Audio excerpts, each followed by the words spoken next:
My dear students, Verma sir's Nishnat classes के next video में आप सबों का फिर हार्दिक स्वागत है। आज जो हम क्वेश्चन पढ़ाने जा रहे हैं वह समझिए तो इलेक्ट्रोस्टैटिक्स के सबसे महत्वपूर्ण लॉन्ग क्वेश्चन में से एक है। इसके पहले मैंने आपको बताया था कि गॉस का प्रमेय, उसके 4 अनुप्रयोग और गॉस के प्रमेय से कूलॉम का प्रमेय प्राप्त करना, ये 5-6 क्वेश्चन इलेक्ट्रोस्टैटिक्स के मेन मूल क्वेश्चंस कहलाते हैं। वैसा ही एक और मूल क्वेश्चन है, विद्युत द्विध्रुव क्या है और इसकी सहायता से किसी बिंदु पर विद्युत विभव कैसे ज्ञात करेंगे। किताब यदि आप पढ़िएगा डियर स्टूडेंट्स अलग अलग राइटर्स की, तो अक्षीय स्थिति में विद्युत विभव, निरक्षीय स्थिति में विद्युत विभव, किसी मनमाने स्वेच्छ स्थिति में विद्युत विभव, सबका अलग अलग डेरिवेशन निकाला हुआ है। फिर अक्षीय स्थिति में विद्युत तीव्रता, निरक्षीय स्थिति में विद्युत तीव्रता, इसको भी अलग अलग डिराइव किया हुआ है। लेकिन हम जो अपने ट्यूशन पीरियड में फील करते हैं कि मोस्टली जो लड़के होते हैं वो जो है एवरेजली अधिकांश संख्या परसेंटेज ऑफ बॉयज उतना इंटेलिजेंट नहीं होते हैं कि सबको अलग अलग सेपरेट पढ़ें, फिर उसको क्लब टुगेदर करें, फिर उसका जनरलाइज्ड वैल्यू, ये सब क्षमता सब में नहीं होती है। अतः अधिकांश विद्यार्थी को हमारे वीडियो का लाभ मिल सके, इस बात को ध्यान में रख के आप देखिएगा कि हम एक क्वेश्चन करेंगे और उससे ही 3, 4, 5 क्वेश्चन निकाल देंगे। यानी आप एक क्वेश्चन पढ़ें और कई प्रश्नों का उत्तर दें। इसी प्रयास के साथ यह वीडियो बनाना हम शुरू करते हैं और पहला शॉर्ट क्वेश्चन आपको बताते हैं कि ये विद्युत द्विध्रुव क्या है। पहला शॉर्ट क्वेश्चन आज 16 जून का ये पहला शॉर्ट क्वेश्चन है कि विद्युत द्विध्रुव क्या है, और यह क्वेश्चन बोर्ड मॉडल है। तो दो परिमाण में समान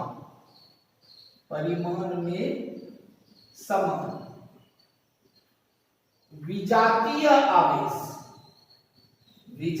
आवेश और आवेश कैसा, तो बिंदु आवेश। तो दो परिमाण में समान विजातीय बिंदु आवेशों को अत्यल्प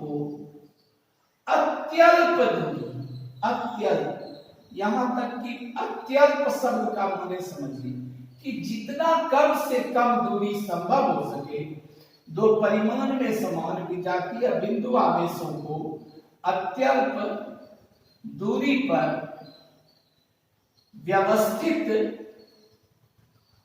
किया जाए। तो इस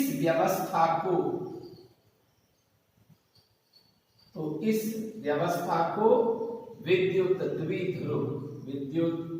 द्विध्रुव इलेक्ट्रिक डाइपोल कहते हैं।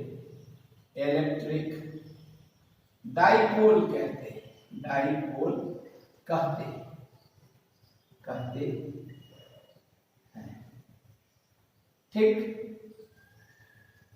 ये हो गया विद्युत द्विध्रुव क्या। एग्जाम्पल आप इसका ऐसा साइट कर सकते हैं कि यह एक इलेक्ट्रॉन है, तो अकेला इलेक्ट्रॉन एक निगेटिव चार्ज है, विद्युत द्विध्रुव का एक आवेश है, और यह प्रोटॉन है तो ये पॉजिटिव चार्ज है, तो ये भी बिंदु आवेश हुआ, ये भी बिंदु आवेश हुआ। तो एक इलेक्ट्रॉन और एक प्रोटॉन को ये जो दूरी है इलेक्ट्रॉन और प्रोटॉन की, इस दूरी को a मान लें और a टेंड्स टू 0 मान लें, यानी यह दूरी कम से कम हो, लेकिन इक्वल टू 0 नहीं, इक्वल टू 0 होगा तो फ्यूज कर जाएगा। तो ये a टेंड्स टू 0 हो, तो ये जो अरेंजमेंट है इसको हम विद्युत द्विध्रुव कह सकते हैं। इतना सा लिख देंगे तो इस प्रश्न का उत्तर हो गया शॉर्ट क्वेश्चन। अगर हमारा क्वेश्चन आता है कि विद्युत द्विध्रुव क्या है, विद्युत द्विध्रुव क्या है, ये तो सीधा क्वेश्चन आ गया आपका 2 अंक का। लेकिन अगर आता है क्वेश्चन कि विद्युत द्विध्रुव क्या है, द्विध्रुव आघूर्ण से क्या समझते हैं, आघूर्ण से क्या समझते हैं, और इस क्वेश्चन में अंक अगर देता है, देखिए सबसे बड़ी बात है कि अंक का आजकल डिस्ट्रीब्यूशन होता है डियर स्टूडेंट्स। तो ये अगर अंक देता है कि विद्युत द्विध्रुव क्या है और द्विध्रुव आघूर्ण से क्या समझते हैं, तो इतना सा लिखने में, जो आपको पहले 2 अंक आ रहा था, अब इतना सा लिखने में 1 अंक आएगा। तो ये लिखने के बाद, यानी क्वेश्चन नंबर 1 का उत्तर लिखने के बाद 1 का उत्तर लिखें और पैराग्राफ चेंज करें और यहां लिखें कि द्विध्रुव के अवयवी आवेश के परिमाण द्विध्रुव के किसी एक अवयवी आवेश के परिमाण, ऐसा लिखिए, द्विध्रुव के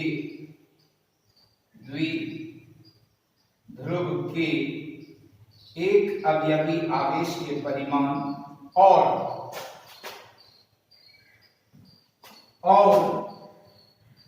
उनकी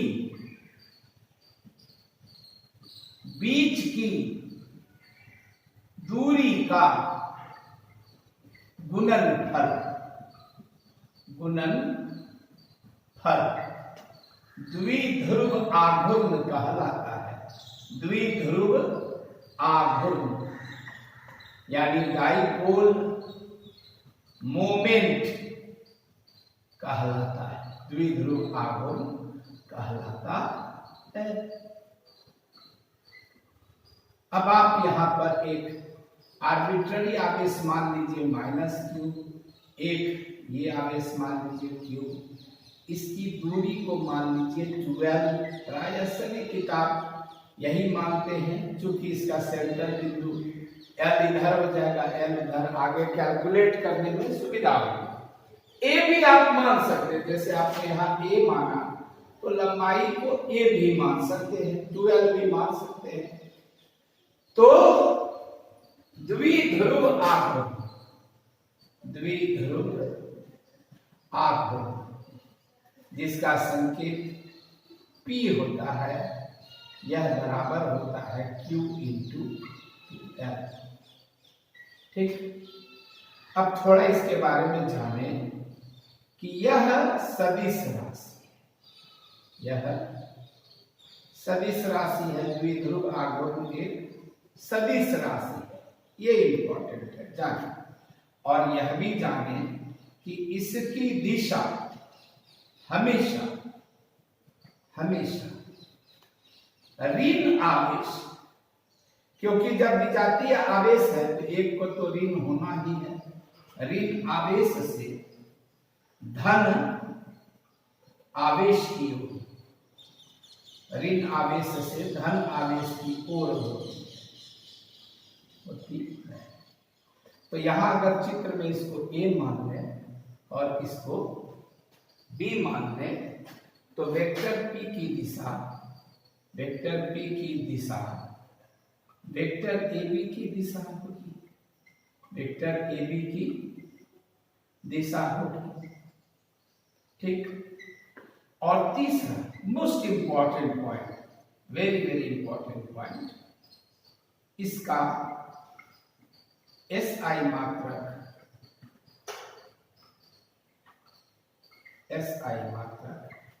तो चलिए आइए, आवेश का एसआई मात्रक, यहां आवेश का एसआई मात्रक एम्पियर सेकेंड और लंबाई का मात्रक मीटर है। अब एम्पियर सेकेंड को कूलाम भी कहते हैं, तो इसका एसआई मात्रक कूलाम मीटर भी होता है। आवेश का एसआई मात्रक एम्पियर सेकेंड विमीय मात्रक कहलाता है, कूलाम एसआई मात्रक माना जाता है। परंतु अगर आप चलिएगा एसआई सिस्टम में, तो कूलाम कहीं भी एसआई सिस्टम के सातों मूल मात्रक में कूलाम कहीं नहीं है। तो उस हिसाब से और मेरे हिसाब से इसका एसआई, चूंकि यह डाउटफुल है, प्रायः किताब भी लिख देता है इसका एसआई मात्रक कूलाम मीटर है। लेकिन सवाल उठता है कि जब आपका एसआई सिस्टम रिकमेंडेड है, देखिए साइंस किताब को आंख मूंद कर फॉलो करने की चीज नहीं है। मैं भी टीएनबी कॉलेज का छात्र रहा, भागलपुर यूनिवर्सिटी का छात्र रहा।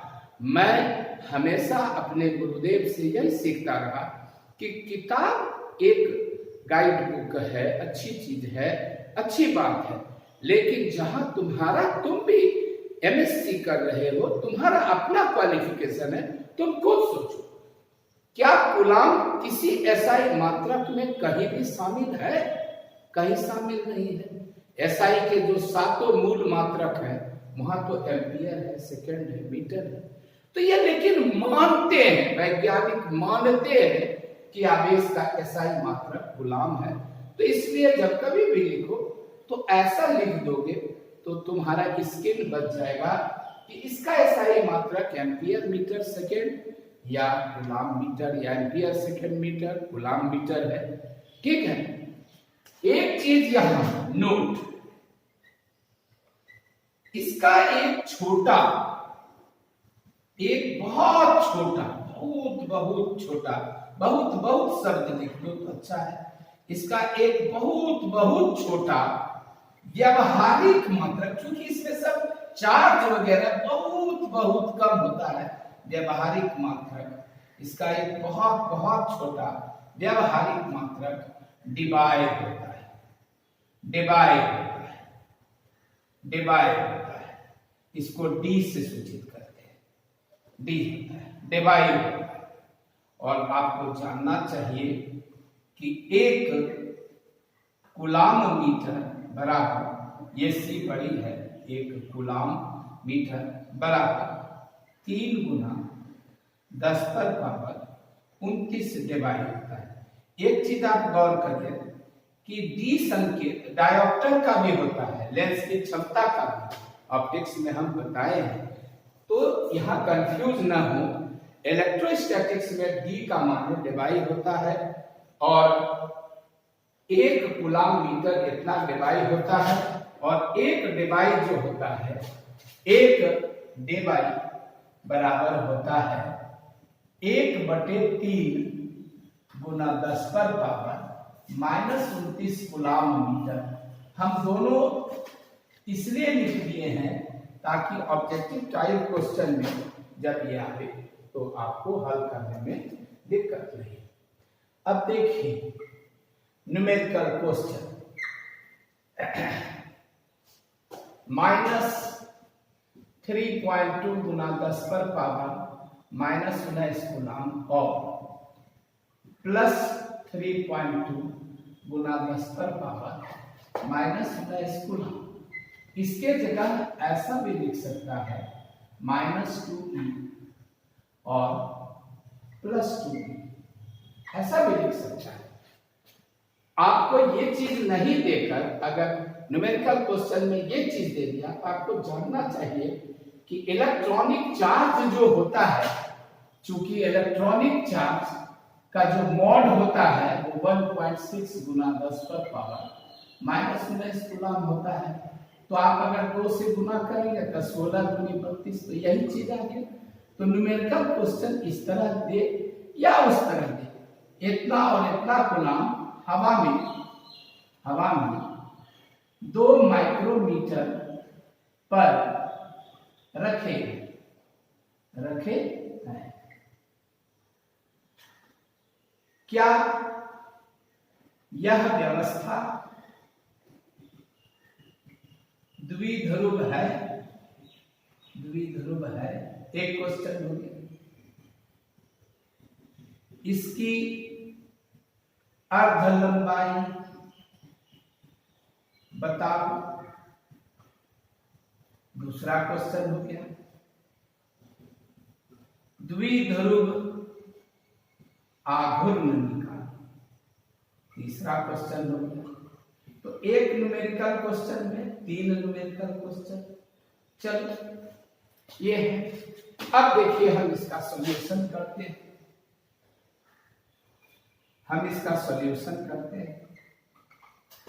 ये आपकी व्यवस्था हो गई। ये Q का वैल्यू हो गया 3.2 गुना 10 पर पावर माइनस 19 गुना, माइनस Q का वैल्यू हो गया माइनस 3.2 गुना 10 पर पावर माइनस 19 गुना। चलिए इसको A मान लिया, इसको B मान लिया, और ये 2L बराबर 2 माइक्रोमीटर हो गया। 2 माइक्रोमीटर हो गया, 2L बराबर। तो चूंकि 2L टेंड्स टू 0 है, इसलिए यह द्विध्रुव है। यह द्विध्रुव है। पहला का आंसर हो गया। 2L टेंड्स टू 0 है, माइनस Q है, प्लस Q है। ये दोनों परिमाण में mod of minus Q equal to mod of plus Q है, और ये अल्प है। ये अल्प और बिंदु आवेश है, बिंदु आवेश है। तो भाई जो बिंदु आवेश होना चाहिए तो वो भी हमारे पास है। ये आवेश कम दूरी पर है, तो सारा चीज फुलफिल हो रहा है। तो इसका अर्थ है कि यह द्विध्रुव है। अर्ध लंबाई, तो अर्ध लंबाई तो L होगी। तो L बराबर 2L बटे 2 यानी 2 माइक्रोमीटर बटे 2, यानी 1 माइक्रोमीटर बराबर 1 गुना 10 पर पावर माइनस 6 मीटर। ये भी आंसर हो गया। तीसरा, द्विध्रुव आघूर्ण Q इंटू 2L। तो Q का वैल्यू 3.2 गुना 10 पर पावर माइनस 19 गुना 2 गुना 10 पर पावर माइनस 6 कूलम मीटर। चूंकि 2 माइक्रोमीटर का अर्थ है 2 गुना 10 पर पावर माइनस 6। ये जो 2 माइक्रोमीटर है ये हो गया 2 गुना 10 पर पावर माइनस 6 मीटर। ये यहां से यहां तक की लंबाई हो गई 12। ये जो लंबाई है 12, ये यहां से लेके यहां तक की लंबाई है, और ये 2 गुना 10 पर पावर माइनस 6। तो 32 गुनी 64 यानी 6.4 into 10 to the power minus 25 coulomb metre. ये P का वैल्यू हो गया आंसर, और दिशा हो गई A से B की ओर। अगर आप यहाँ दिशा भी लिखना चाहें तो लिख दीजिए दिशा A से B की ओर। ठीक है। इस तरह आपने देखा कि इलेक्ट्रिक डाइपोल एक व्यवस्था का नाम है जिसमें 2 बहुत छोटे आवेश, बिंदु आवेश कम दूरी पर रखे जाते हैं। इससे एक आघूर्ण पैदा होता है। सवाल उठता है कि व्यावहारिक जीवन में क्या हम लोगों को कभी इसका उपयोग होता है? आंसर हाँ, होता है। आप केमिस्ट्री में पढ़ेंगे polar compound, non polar compound, covalent bond में आप देखेंगे कि हाइड्रोजन और हाइड्रोजन के बाद बीच इलेक्ट्रॉन की जो साझेदारी होती है वहां पोलैरिटी नहीं होती है। नाइट्रोजन के जो अणु बनते हैं, नाइट्रोजन और नाइट्रोजन के बीच इक्वल इलेक्ट्रोनिगेटिविटी के कारण दोनों तरफ शेयरिंग ऑफ इलेक्ट्रॉन इक्वली होता है, और वो भी नॉन पोलर कंपाउंड होते हैं। लेकिन जब आपका H2O बनने लगता है, पानी, तो आप देखते हैं, आप केमिस्ट्री में देखे होंगे कि H2O में ये एंगल 108 डिग्री का होता है। यहाँ ऑक्सीजन रहता है बीच में और दोनों तरफ से जो हाइड्रोजन शेयर करता है, ये एंगल हो जाता है 108 डिग्री का। आंशिक रूप से ये प्लस डेल्टा ये आयोनाइज्ड होता है, ये -2 डेल्टा ये आयोनाइज होता है। ऑक्सीजन की जो शेयरिंग होती है इससे इसमें कुछ ध्रुवीय गुण आता है, पोलैरिटी गुण आता है, क्योंकि इसका जो आउटर मोस्ट ऑर्बिट है इसमें 6 इलेक्ट्रॉन है और इसके आउटर मोस्ट ऑर्बिट में 1 इलेक्ट्रॉन है। तो दोनों की निगेटिविटी इक्वलाइज नहीं करती है। शेयर करने के समय थोड़ा सा ये ज्यादा अट्रैक्ट करता है इसको और ये कम अट्रैक्ट होता है। तो यहाँ पर कुछ न कुछ पोलैरिटी होती है। तो एक तरह से 2 ध्रुव बन जाते हैं, एक हाइड्रोजन के ध्रुव, एक ऑक्सीजन के ध्रुव। और यही कारण है कि यह एक ध्रुवीय विलायक कहलाता है, पोलर सॉल्वेंट कहलाता है। और इसमें बहुत सारी चीजों को घुलाने की क्षमता होती है पानी में, और पानी एक प्रकार का इलेक्ट्रिक डाइपोल के जैसा बिहेव करने वाला एक यौगिक होता है। इसकी चर्चा विस्तार पूर्वक हम लोग आगे के चैप्टर में करेंगे। अभी बाय द वे मैंने इसकी चर्चा कर दी है। ये आपको डाइपोल के बारे में पूरी जानकारी हुई। यह न्यूमेरिकल क्वेश्चन डाटा बदल कर कई प्रकार से दिया जा सकता है। जस्ट कुछ ही सेकेंड में हम आते हैं वह बड़ा लॉन्ग क्वेश्चन लेकर जो आपको ये डाइपोल की विस्तृत जानकारी देगा। माय डियर स्टूडेंट्स, देखिए लॉन्ग क्वेश्चन सीरीज चल रहा है। ये लॉन्ग क्वेश्चन क्या है सो देखिए। पहला लॉन्ग क्वेश्चन है, किसी विद्युत द्विध्रुव के कारण किसी विद्युत द्विध्रुव के कारण किसी बिंदु पर विद्युत विभव निकालें। एक क्वेश्चन हो गया। दूसरा क्वेश्चन हुआ, किसी विद्युत द्विध्रुव के कारण अक्षीय स्थिति में विद्युत विभव निकालें। ये दूसरा क्वेश्चन हो गया। तीसरा क्वेश्चन हो गया, किसी विद्युत द्विध्रुव के कारण निरक्षीय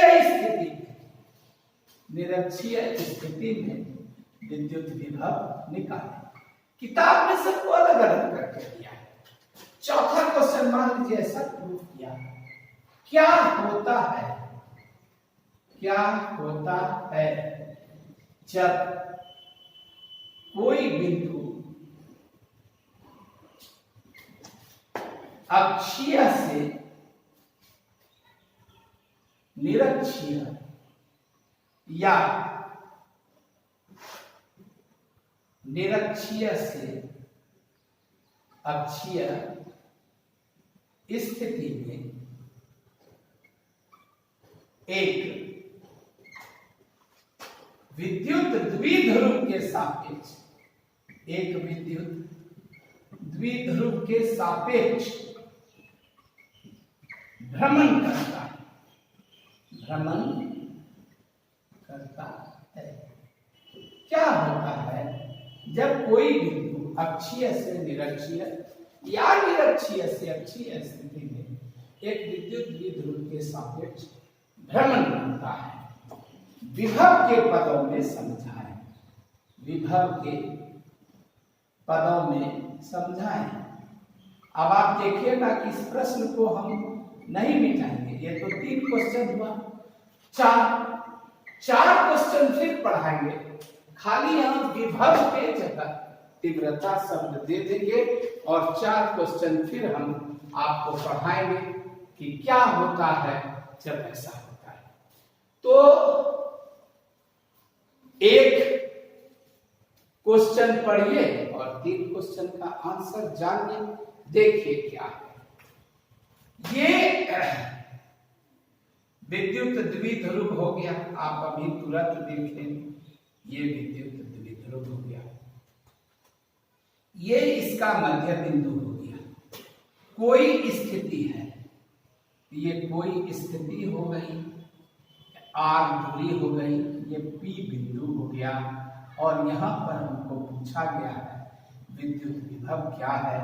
ये प्लस क्यू कूलाम बिंदु आवेश है और ये माइनस क्यू कूलाम बिंदु आवेश है, और ये दूरी 2L है, तो यह दूरी L है और यह दूरी भी L है, और यह एक विद्युत द्विध्रुव है। क्लियर? अब एक बात, इसके कारण विभव क्या होगा, तो ये दूरी लेनी होगी और इसके कारण विभव क्या होगा, तो ये दूरी लेनी होगी। एक भी ये दूरी लेनी होगी, एक भी ये दूरी लेनी होगी। याद पढ़ा दें, आपको बता दें, नहीं याद पड़ रहा है तो मेरा पिछला वीडियो देखे। कोई बिंदु आवेश है, यहां देखिए, कोई बिंदु आवेश है स्मॉल क्यू और यहां से दूरी x है, तो यहां विभव क्या होगा, P पर विभव क्या होगा, q/4πε0 इंटू x। अगर आवेश माइनस क्यू होता, बड़की क्यू, और ये दूरी y होती और इस बिंदु का नाम a होता, तो विभव होता -q/4πε0 इंटू y। अगर दूरी z होती तो यहाँ z होता। इस चीज को दिमाग में रखना है, दूरी को मापना है। चलिए, जो आएगा इसमें कष्ट, इस कष्ट की चर्चा हम यहाँ करते हैं आपको, कि साहिब मेरे, मान लीजिए कि यह AB है और आप चित्र में न बना दिए A और B को इतना दूर, तो आपकी ये दूरी AP हो गई। लेकिन सोचिए तो, जरा सोचिए तो, क्या A बिंदु इतना दूर है, एक बित्ता इतना दूर है, B बिंदु इतना दूर है क्या? A बिंदु O बिंदु से इतना दूर है क्या? अगर द्विध्रुव है तो L टेंड्स टू 0 है। L टेंड्स टू क्या है? L टेंड्स टू 0 है। टेंड्स टू 0 का मतलब है बिंदु। हाँ, तुम जरा यहां मत रहो, यहां मत रहो, थोड़ा खिसको, इधर खिसको ना, यहां आ जाओ, यहां चले आए सर। हाँ, यहां से लंब गिराइए तो ये लंब की लंबाई घट गई, ये लंब की लंबाई घट गई, यानी A अगर सट रहा है O की तरफ तो D भी तो सट रहा है O की तरफ। अगर ये और नजदीक आ जाएगा तो A अगर और सट जाएगा O की तरफ तो D भी तो और सट जाएगा। तो जब ये बिंदु बगल में आ जाएगा तो AP कहें या DP कहें, AP और DP लगभग क्या हो जाएंगे, बराबर हो जाएंगे। यही इस क्वेश्चन का सबसे बड़ा जादू है। इधर से चले तो अभी तो BP और यहां से लंब गिरा है तो ये CP अलग अलग लग रहा है, BP और CP बराबर नहीं लग रहा है अभी। लेकिन B बिंदु जब यहां आएगा तो लंब गिराइएगा तो C बिंदु भी तो इधर खिसकेगा। B अगर यहां चला आएगा तो C बिंदु भी तो यहां चला आएगा। तो ये दूरी दोनों के बीच की क्या हो रही है, धीरे धीरे घट रही है। तो आप BP बोले या CP बोले, दोनों दूरियां क्या हो जाएंगी, बराबर। यही इसका क्लाइमेक्स है कि BP और CP बराबर होंगे। रफ में इसको समझिए। आप चाहे और बड़े चित्र में मैं आपको एक बार रफ में समझा दूं कि अभी आपने फिगर बनाने के लिए मान लिया माइनस क्यू को यहाँ, लेकिन माइनस क्यू तो यहाँ है, इसके नजदीक है, क्योंकि 2L का मुंह तो बहुत बहुत छोटा है भाई। आप मान लिए हैं चित्र में बना, तो आपका AP और आपका DP अलग अलग लग रहा है, AP और DP अलग अलग, क्योंकि यहां से एपी है और यहां से डीपी है, और ये 90 डिग्री है और ये थीटा है। लेकिन अगर ए बिंदु यहां सट रहा है, देखिए ना, सटा के देखिए, तो लंब तो भी तो यहां सट रहा है इसकी तरफ, तो एपी नापे या डीपी नापे, अंतर कुछ कमा और सटिएगा और बटे और सटिएगा और बटे। जब सट जाइएगा तो दोनों दूरी क्या हो जाएगी, बराबर। और डीपी क्या होगा, सोच रहा देखिए, ऐसा कोई त्रिभुज हो जिसमें ये 90 डिग्री हो तो ये कर्ण कहलाता है, और यह कोण थीटा हो तो यह लंब कहलाता है। तो डी ओ क्या होगा, ये डी ओ आधार हो गया, कॉस थीटा बराबर डी ओ या ओ डी अब बटे ए ओ, और ए ओ का मान एल है, तो कॉस थीटा बराबर डी ओ बटे एल।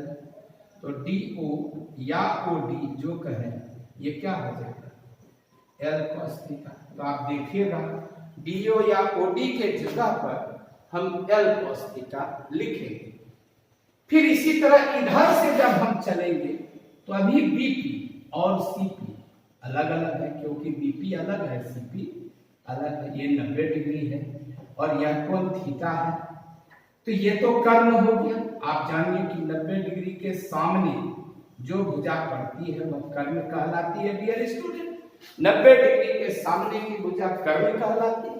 ये तो कर्ण हो गया, और थीटा कोण के लिए ये आधार हो गया। तो ओसी जो आधार है, ओसी आधार बटे ओबी कर्ण, ये बराबर कॉस थीटा हो। अब कर्ण ओबी का मान एल है, तो ओसी बराबर एल कॉस थीटा। इसको अभी हम रफ में ही रहने देते हैं, पॉज करके आप इसको शॉर्टकट में उतारना चाहें तो उतार लें। हम डिफरेंट कलर से आपको दिखलाएंगे ताकि आपको खूब समझने में आसानी हो। माय डियर स्टूडेंट्स, यहां से इस पर लंब गिराइए, इस पर, तो ये 90 डिग्री हो गया। ये एंगल थीटा है, थीटा है। इसको आप अपने सीध में बढ़ाइए, इसको यहां से बढ़ाइए और इसके बढ़ाए गए भाग पर यहां से लंब गिराइए। ये 90 डिग्री हो गया, और ये एंगल सम्मुख कोण होने से थीटा है। क्या ये थीटा और ये थीटा, ये लाल वाला और हरा वाला, ये दोनों थीटा आपस में बराबर है सम्मुख कोण होने से। यह भुजा एल है, यह भुजा एल है। इसका नाम, इसके फुट का नाम सी रखा जाए, ठीक है। ये आपका फिगर हो गया फाइनल रफ। इधर का सारा पढ़ाया हुआ रफ है। अब आप खूब आराम से इसका आंसर करिए। किसका, क्वेश्चन नंबर 1 का आंसर, लॉन्ग क्वेश्चन नंबर 1। और ये जानिए कि ये इंटर काउंसिल में, बिहार बोर्ड में मोस्ट इंपॉर्टेंट क्वेश्चन के रूप में जाना जाता है। कितनी बार आया है मुझे याद नहीं है ठीक से, यही समझ लीजिए कि अनेक बार आया है। मान लिया कि ए बी, आवेश लिख दीजिए -q +q और 2 है, लंबाई हो गई। एक विद्युत द्विध्रुव है, विद्युत द्विध्रुव है। इसके मध्य बिंदु O से OP बराबर R दूरी, कोण POB बराबर थीटा कोण पर P बिंदु पर विद्युत विभव भी क्या करनी है, ठीक।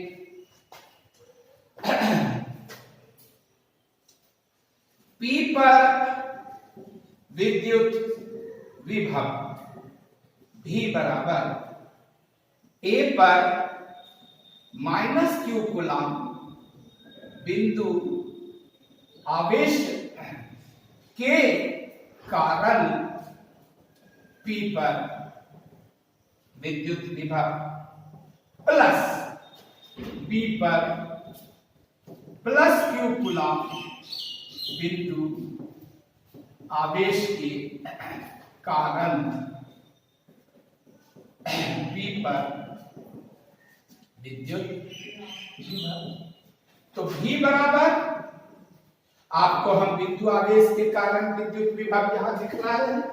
आप इसका मूल लिखिए, 4πε लिखिए और दूरी लिखिए, तो क्या होगा -q by 4πε0 into AP, अब प्लस q, यहां प्लस दे दीजिए 4πε0 into B,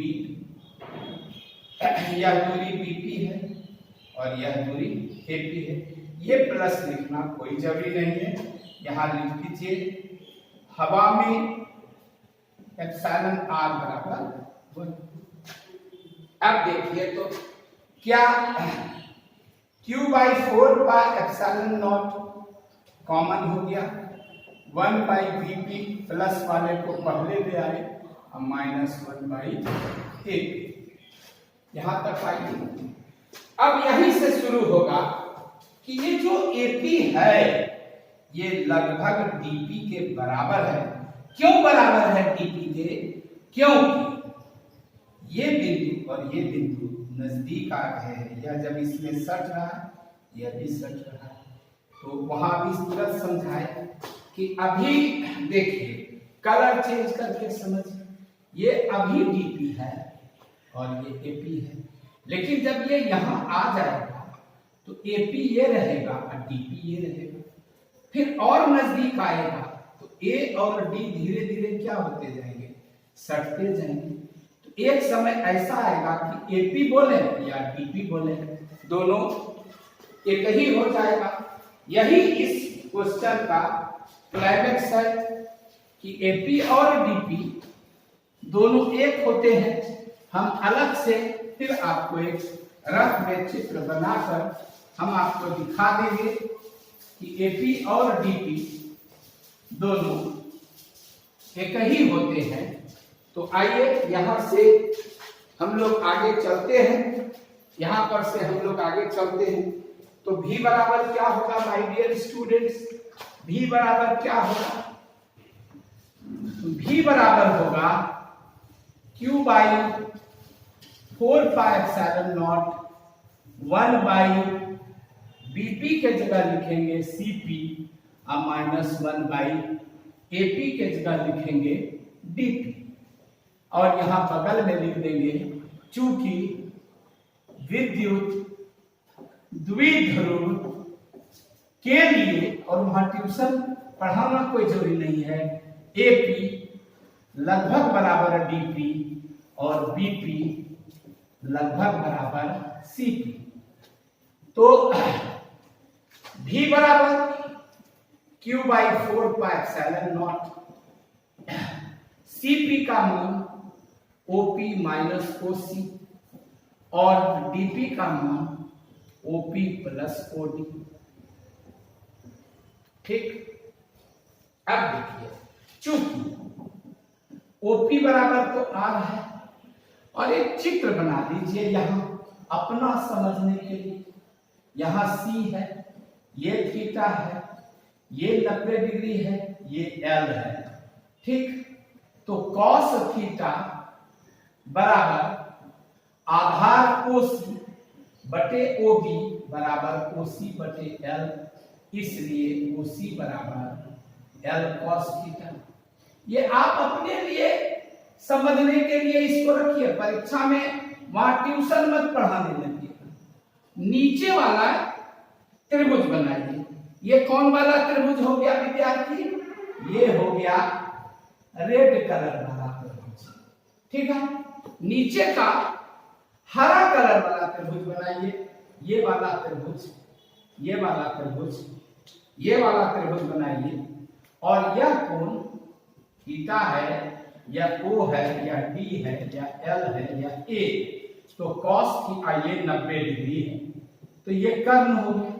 तब कॉस थीटा बराबर ओडी बटे ओ ए बराबर ओडी बटे एल, तो इसलिए ओडी बराबर भी क्या हो गया, एल कॉस थीटा।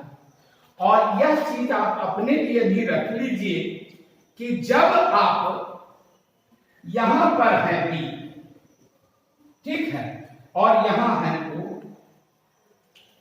और ये चीज है बी, ये चीज है बी, और ये चीज है बीपी, तो बीपी और सीपी ये दोनों बराबर तो नहीं है, ये अलग है और यह अलग है, क्योंकि यह कर्ण है और ये कोई दूसरी भुजा है, ये तो बड़ी भुजा है और ये छोटी भुजा है।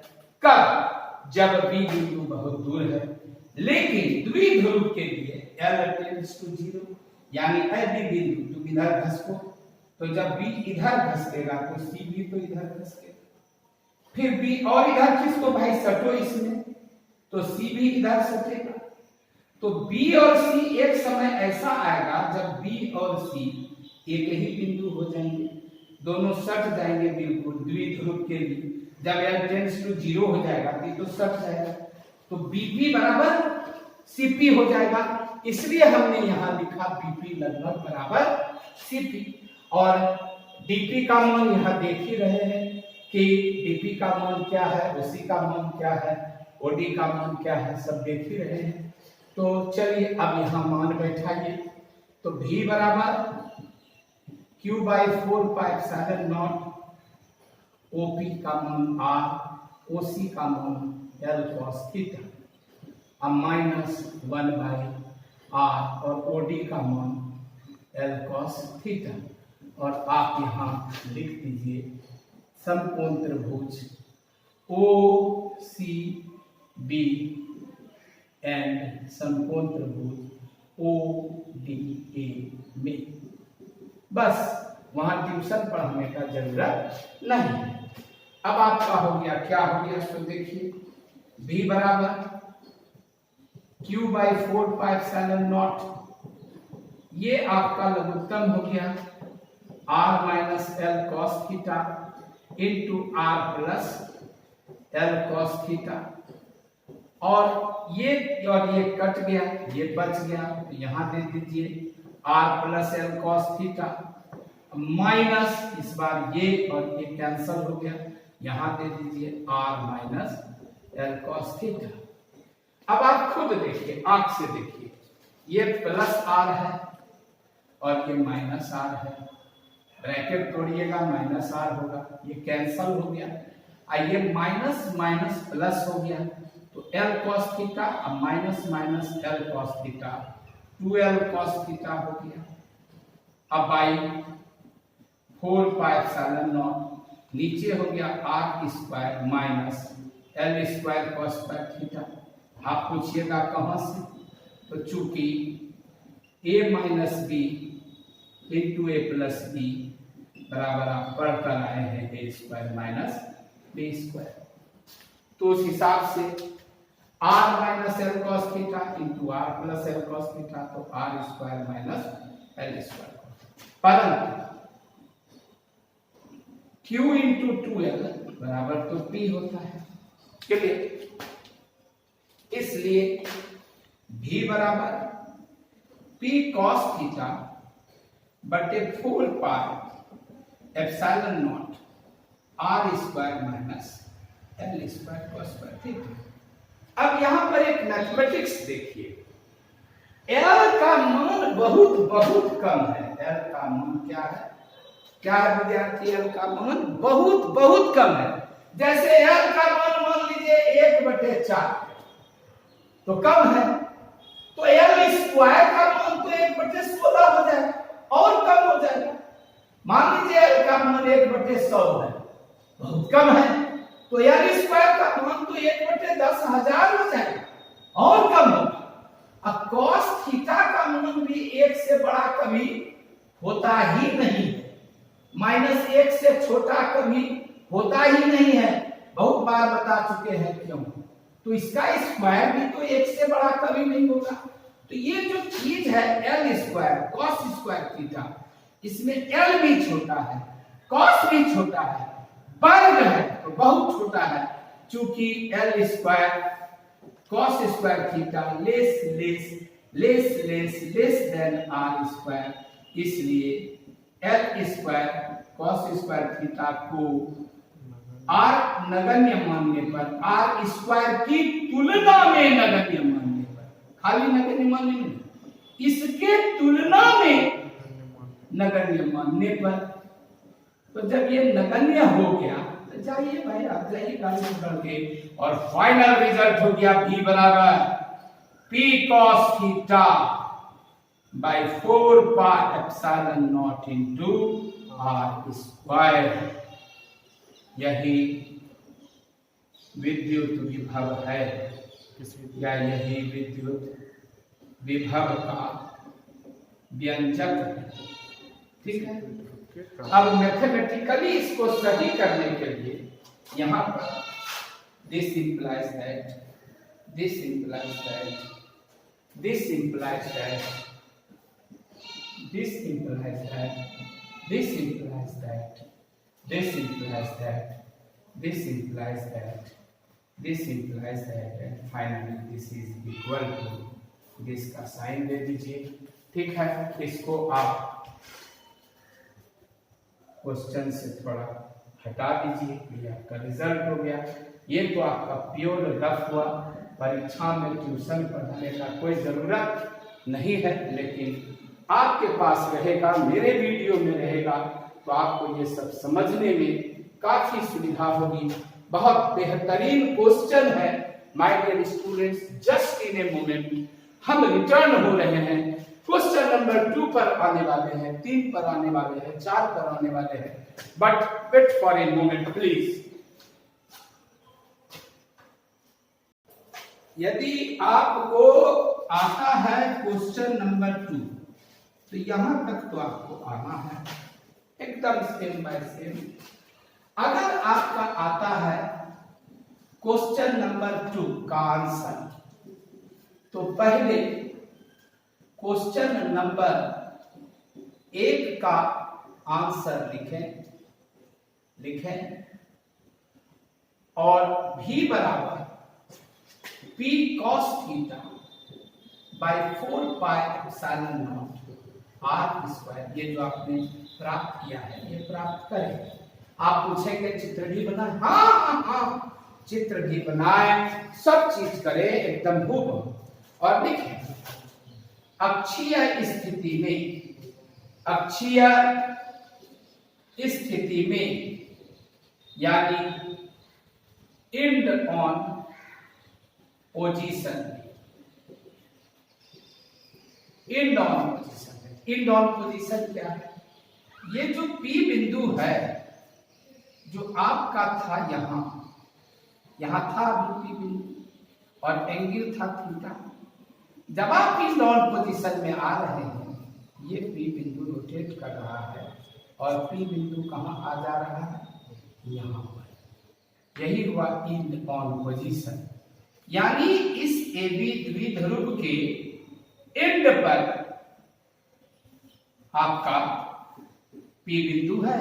ये P बिंदु अब यहां नहीं है, ये P बिंदु यहां है। तो थीटा का मान तो धीरे धीरे घटता गया, और थीटा इक्वल टू क्या हो गया? 0 डिग्री हो गया। जब आप इस बिंदु पर आ गए, एकदम इसकी सीध में आ गए P को लेकर, तो आपका थीटा धीरे धीरे धीरे धीरे धीरे धीरे क्या होते गया?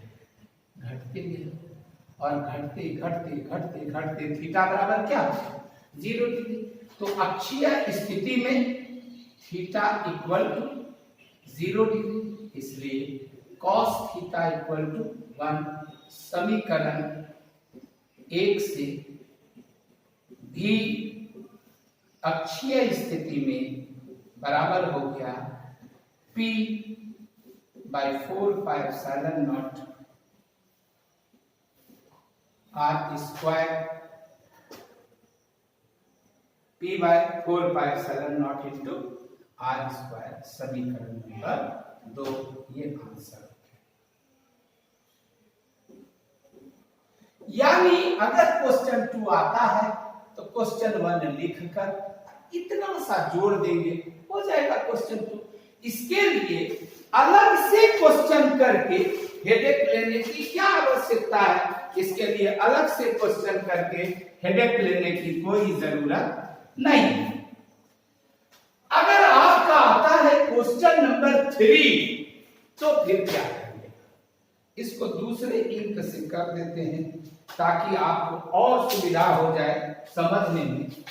आप क्वेश्चन नंबर 3 का आंसर कर रहे हैं तो इस बार क्या करना होगा कि आपका ये जो द्विध्रुव है और यह जो बिंदु है, ये जो बिंदु था आपका, ये यहां था, इसको घुमाना है और कहना आप घूमिए और बिल्कुल यहां आ जाइए जनाब।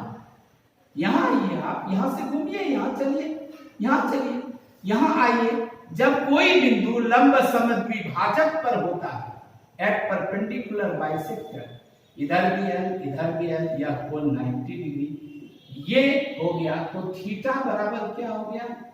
90 डिग्री हो गया। और यह स्थिति क्या हो गई? निरक्षीय। इसी को कहते हैं broad side on position, broad side on position यानी लंब समद्विभाजक। तो क्वेश्चन नंबर 3 में जाने के लिए आपको पहले क्वेश्चन नंबर 1 तो करना ही करना है, यानी क्वेश्चन नंबर 3 का जब आंसर लिखिएगा तो पहले क्वेश्चन नंबर 1 का आंसर लिखिए और v बराबर p cos theta by 4 pi epsilon not r square, समीकरण 1 प्राप्त कर लें। चित्र सब बनाइए, वो सब बनाइए। फिर एक ये चित्र बनाइए, जैसे यहाँ एक चित्र बनाइए, ये एक चित्र बनाइए, और ये जो थीटा है, यह थीटा ये धीरे धीरे बढ़ रहा है और थीटा इक्वल टू 90 डिग्री हो रहा है। इसके बाद जोड़े निरक्षीय स्थिति में थीटा इक्वल टू 90 डिग्री, इसलिए cos theta equal to cos 90 degree equal to 0। तो समीकरण 1 से क्या हो? भी निरक्षीय बराबर 0। आंसर 1 में यहां 0। अब आप इसको 2 लिख सकते हैं और यही आंसर हो गया आपका। लेकिन अगर आपको क्वेश्चन नंबर 4 का आंसर लिखना है, 4 का आंसर, यह क्वेश्चन अभी तक कभी नहीं आया है। हमने एक क्वेश्चन पढ़ा, किताब में भी जनरली नहीं मिलेगा, लेकिन आप देखिए कि जब आप अच्छी स्थिति में हैं तो आपका विभव है p/4 pi epsilon not r, और निरक्षीय स्थिति में गए तो 0 हो गया। जिसका मतलब अगर क्वेश्चन नंबर 4 आता है तब तो ये भी लिखना होगा, वो भी लिखना होगा, एक भी लिखना होगा। क्वेश्चन नंबर 1 का उत्तर लिखना होगा। यहां तक आएंगे, समीकरण 2 मानेंगे, इसको अब लिखने का कोई जरूरत नहीं है, डायरेक्ट ये फोटो बनाएंगे निरक्षीय स्थिति में, ये 0, और तब इसको क्या मान लेंगे? 2 के जगह पर इस समीकरण को क्या मान लेंगे? 3 मान लेंगे। यहाँ 1, ये हो गया समीकरण 1 जो क्वेश्चन नंबर 1 से निकाले, ये हो गया 2 जो इससे निकाले, वो हो गया 3, निकाल दी। अब आप देख ही रहे हैं, ये हो गया है 0 और ये हो गया है। और यहाँ क्वेश्चन नंबर 4 का आंसर लिखने के लिए क्वेश्चन नंबर 1 + 2 + 3 लिखकर और निष्कर्ष लिख देंगे। निष्कर्ष, अतः अक्षीय से निरक्षीय स्थिति में जाने पर विद्युत विभव महत्तम P/4πε0 r स्क्वायर से घटकर 0 यानी 0 हो जाता है। और निरक्षीय स्थिति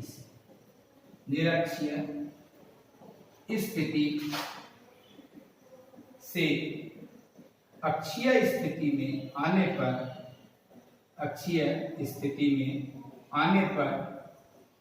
0 से बढ़कर महत्तम P/4πε0 r स्क्वायर होता है। लेकिन आपको बता दें, यह क्वेश्चन अब तक बोर्ड मॉडल में नहीं आया है। अब छोटा क्वेश्चन का जमाना है, इसका चार्ज ऑब्जेक्टिव टाइप में ये आता है कि क्या होता है जब वस्तु माने द्विध्रुव के सापेक्ष कोई बिंदु अक्षीय से निरक्षीय में जाता है या निरक्षीय से अक्षीय में आता है तो क्या होता है, या अक्षीय में क्या होता है, निरक्षीय में क्या होता है। And this is all about. जो भी हम वीडियो बनाते हैं आपसे रिक्वेस्ट करते हैं कि आप इस पर हेल्दी कमेंट करें, आपको वीडियो कैसा लगा, आपको इससे लाभ हुआ या इसमें कुछ इम्प्रूवमेंट की जरूरत है। तो ड्यू रिस्पेक्ट के साथ हम अपने सीनियर टीचर से और अच्छे स्टूडेंट से एक्सपेक्ट करते हैं कि वो हमको निश्चित रूप से गाइडलाइन करेंगे और हमारा मार्गदर्शन करेंगे। धन्यवाद।